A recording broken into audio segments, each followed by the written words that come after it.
There's a plant growing in the ditch beside your nearest highway right now. Maybe beside a pond in your neighborhood. Maybe along the edge of a creek you've driven past 100 times without slowing down. It's tall, sometimes taller than a person, and it has that distinctive brown, velvety seed head that most people recognize immediately. You've seen it your whole life, and almost nobody knows you can eat it. Not just eat it, live on it. The root of this plant produces a pure, white, gluten-free flour. Its pollen, which it releases every late spring, makes some of the best pancakes you've ever tasted. And a patch the size of your bathroom floor, given a couple of seasons to establish, can produce enough starch to meaningfully reduce what you spend on flour every year. The plant is the cattail. The species is Typha latifolia. And by the end of this video, you're going to understand why it's one of the most productive food plants in North America, and why almost nobody in the modern food system has any incentive to tell you that. Welcome to Exotica Plants. This channel is specifically about the rare, forgotten, and exotic food crops that got left behind when industrial agriculture took over. Plants that actually work, that have centuries of real use behind them, and that most people have never been taught to look at twice. If that's your kind of content, subscribe right now and hit the bell, because what we're building on this channel, video by video, is something you genuinely won't find anywhere else. Now let's get into this. The first thing you need to understand about the cattail is that almost nobody in the modern world thinks of it as food. You've seen it hundreds of times. The tall plant growing in clusters along ponds, marshes, roadside drainage ditches, and the edges of slow-moving creeks. Long, flat, sword-like leaves, that unmistakable brown velvet seed head sitting on top of a long stalk like a corn dog on a stick. In most of the United States, it's treated as a nuisance, a wetland weed, something to mow back or drain away. That reframing, from roadside weed to wasted food resource, is exactly the shift this video is designed to make in how you see this plant. Because stripped of all the cultural conditioning, here's what the cattail actually is: one of the highest yielding, lowest maintenance, most nutritionally complete wild food plants ever studied on this continent. When you add up everything a healthy, established patch produces across an entire growing season, the spring shoots, the late spring pollen, the summer flower spikes, the fall root harvest, you're looking at a plant that generates far more food than most people expect from something growing in standing water, with absolutely zero human care. We'll get into the specific numbers when we walk through each harvest stage. And I'll be honest about what affects those numbers, because it does vary: soil quality, water depth, how established the stand is. I'd rather give you a realistic picture than an impressive one, because realistic is actually what makes this worth doing. Now, the cattail's history as a food plant is extraordinarily well documented, and that matters. This isn't fringe forager mythology. It isn't internet folklore. This is serious, peer-reviewed ethnobotanical record going back centuries. The Iroquois, the Ojibwe, the Lakota, and dozens of other indigenous nations across North America didn't use the cattail as a backup survival food, something you choke down when nothing else is available. It was a primary staple, something deliberately cultivated near settlements, harvested in large quantities, and stored for winter. European settlers who documented these practices in the 17th and 18th centuries described communities that relied on cattail root starch the same way Europeans depended on wheat or oats. That's not a fringe data point. That's thousands of years of documented, practical, real-world evidence from people who had no reason to eat something that didn't work. And when modern nutritional science actually looked at what those communities were eating, the numbers backed up the historical record completely. Dried cattail root starch comes in at approximately 266 calories per 100 grams. It contains around 54 grams of carbohydrates and close to 7 grams of protein. That is nutritionally comparable to whole wheat flour, gram for gram, except it contains no gluten, not reduced gluten, not low gluten, completely, naturally gluten-free. At a time when roughly 1 in 133 Americans has been diagnosed with celiac disease, and millions more report gluten sensitivity without a formal diagnosis, the primary grain crop of the Western diet is still wheat. The gluten-free food market in the US was valued at over $7 billion as of 2024, and it keeps growing. And here's this plant, growing wild in the drainage ditch, naturally gluten-free, nutritionally dense, and completely free to anyone willing to learn how to use it. That tension between what exists and what gets sold to us is the whole story of this video. But here's the thing that makes the cattail genuinely different from every other forgotten superfood you've probably heard about before, and why I want you to stay with this all the way through. It doesn't just produce flour one way, it produces flour from two completely separate parts of the plant, at two completely different times of year. That means one established patch gives you a late spring harvest and a fall harvest. Two completely different products, from the same plants, on ground that grows nothing else.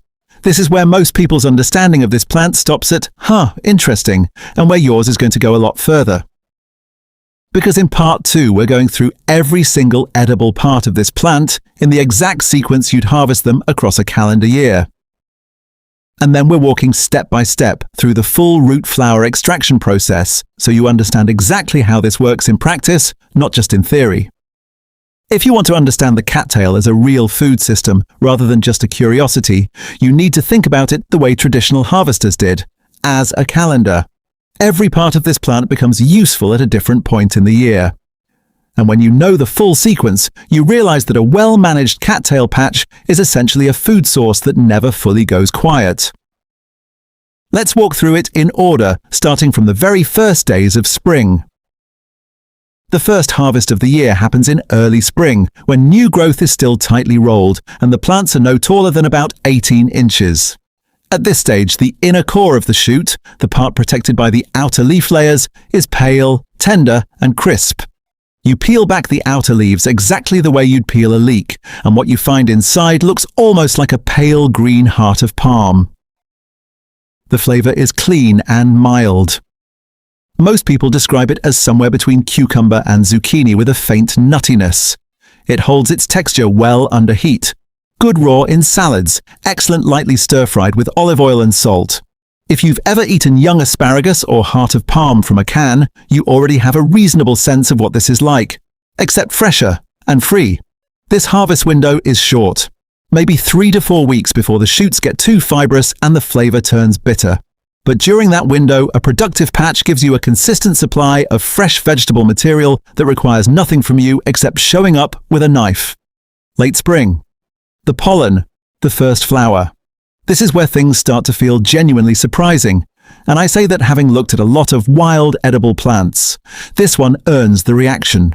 In late spring to early summer, the exact timing depends on your climate and your region. The male flower head of the cattail releases pollen.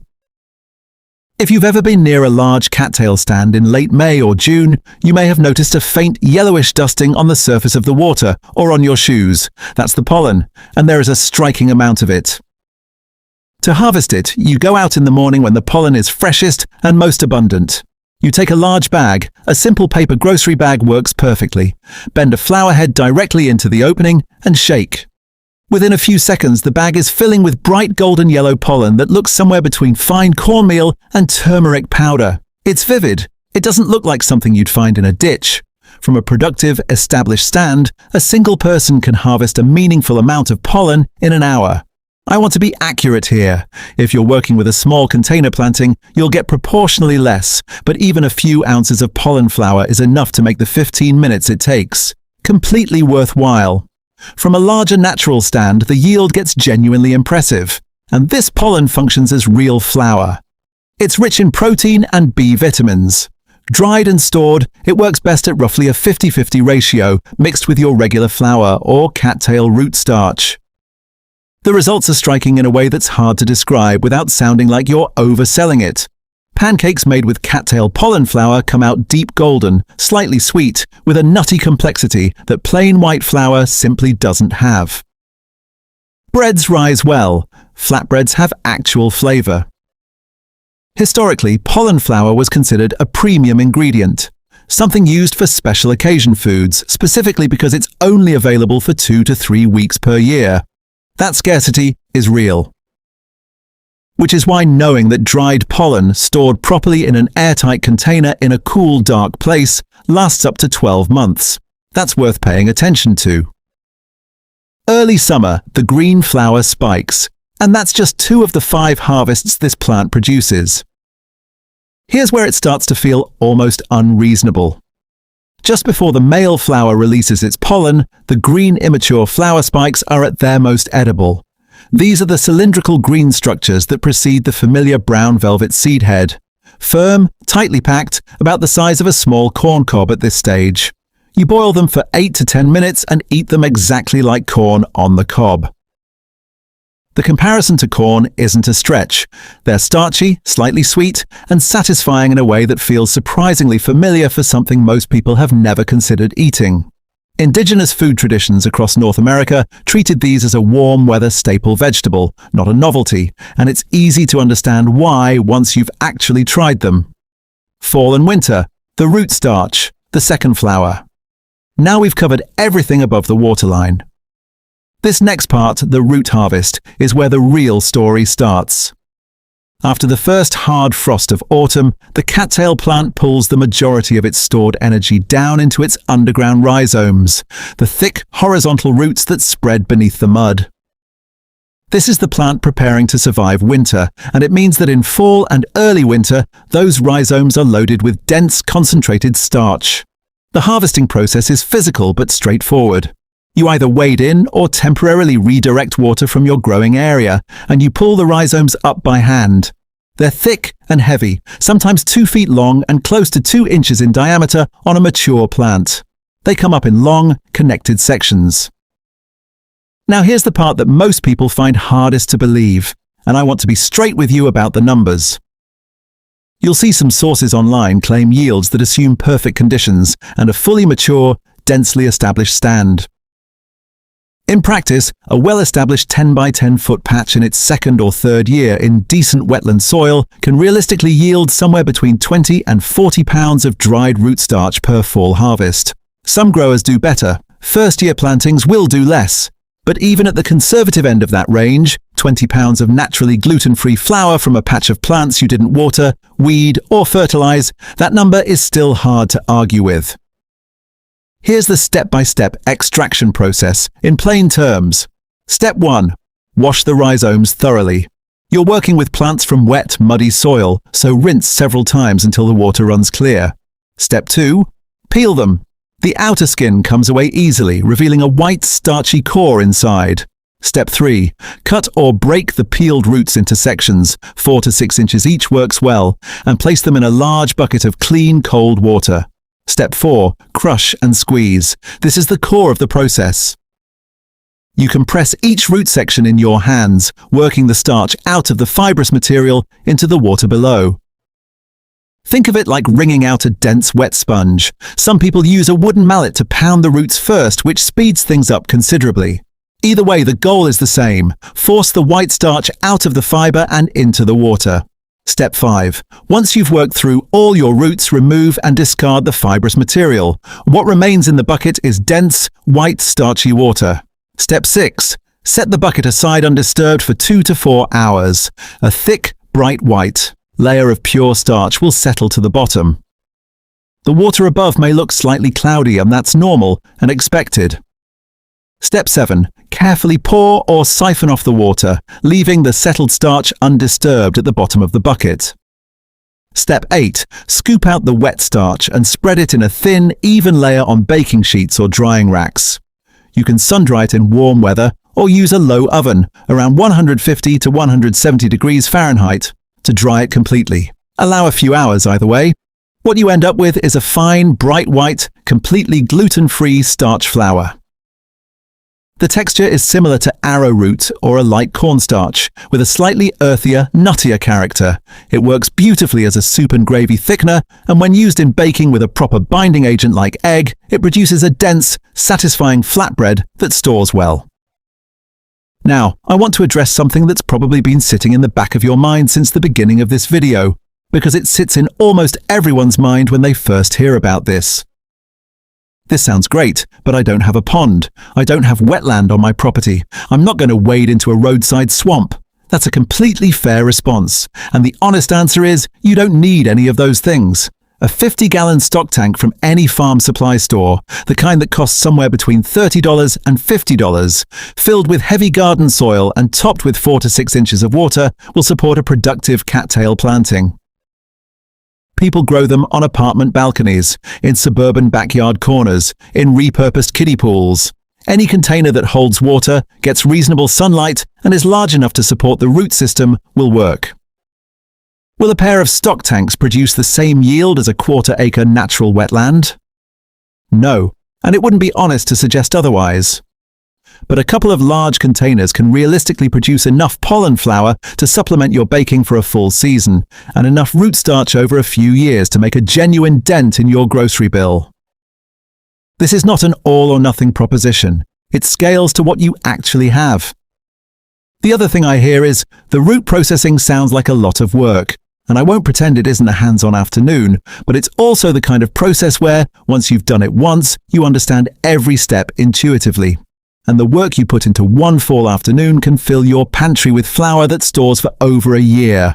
Most people who've done it once say the trade-off is more than worth it. Before we get into the part of this story that I think will genuinely change how you look at your grocery store, why this plant disappeared from modern food culture, and exactly how you can start growing your own supply this season, even without a pond or a single square foot of traditional garden space. If you haven't subscribed to Exotica Plants yet, do it right now.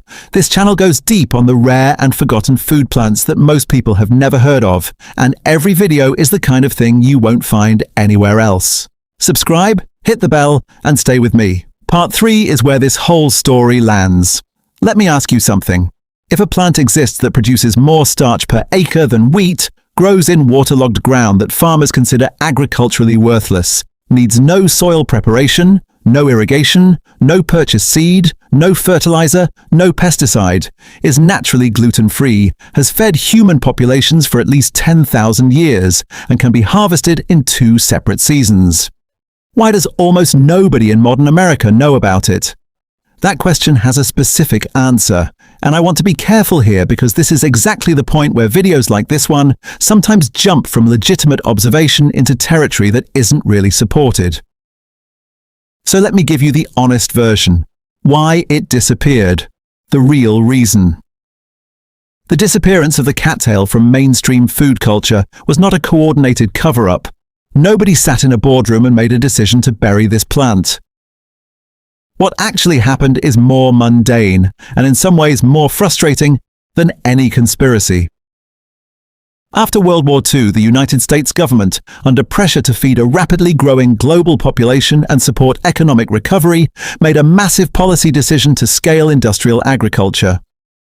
That meant mechanization, monoculture, and the standardization of a small number of crops that could be grown, harvested, processed, and distributed using machinery that already existed or could be quickly built.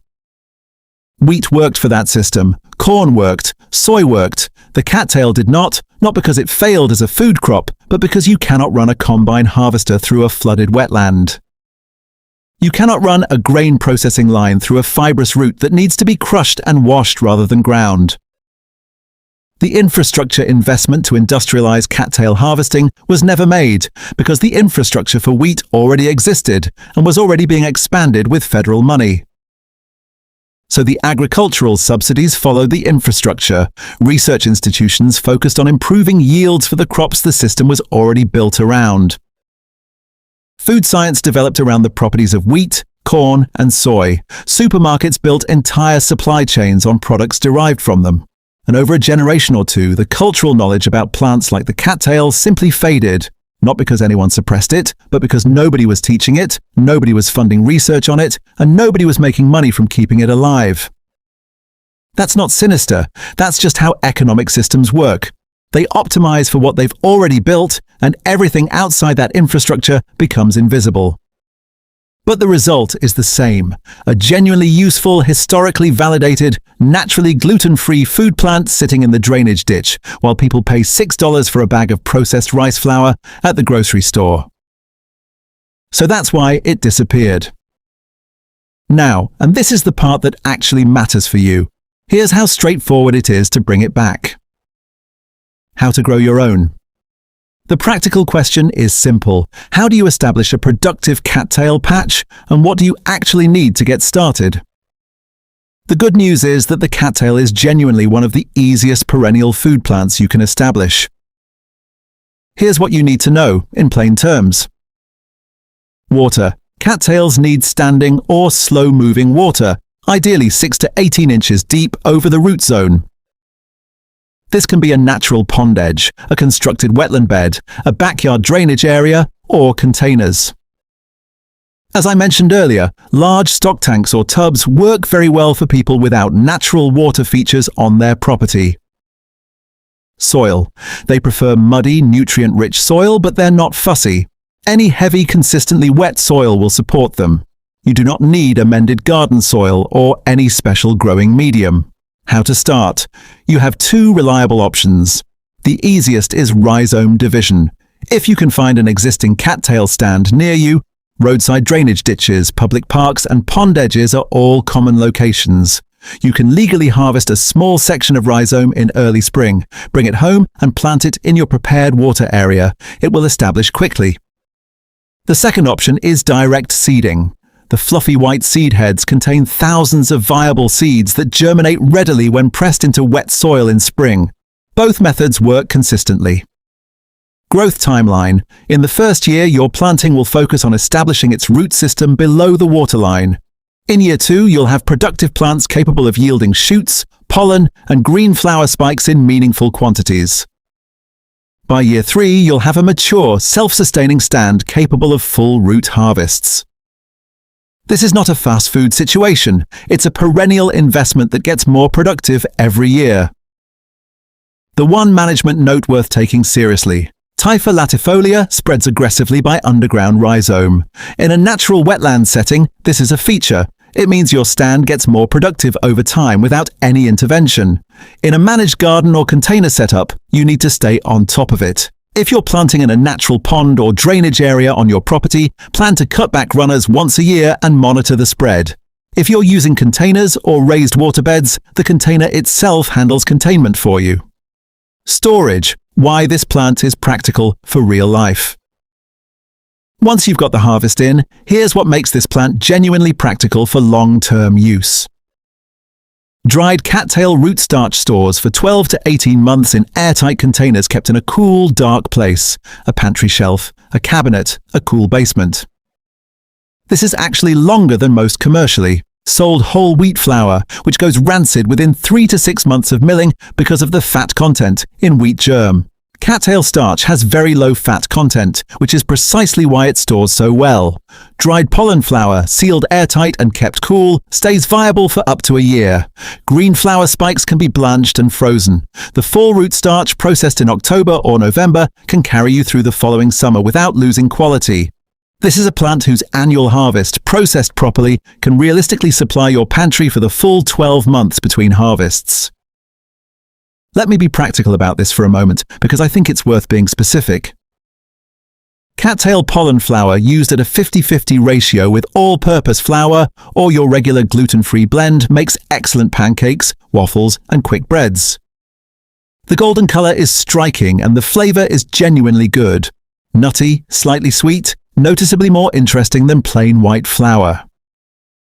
Cattail root starch on its own functions best as a thickener. Soups, gravies, stews.